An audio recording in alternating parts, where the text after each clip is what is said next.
Assalamu Walaikum. Hello friends, how are you? Welcome back to my another video. In this video, I am going to show you how to make a custom border in Affinity Publisher with text. Let's get started.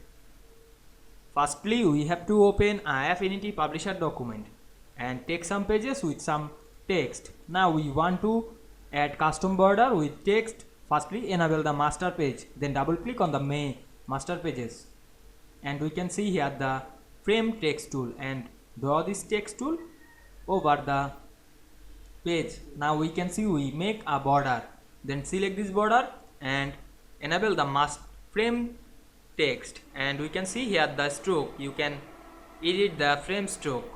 Now I select the dash, then close the window, then disable the master page and double click on the main page. Now we can see we add border with text very easily. I hope you enjoyed the video. Please like, comment, share and subscribe my channel.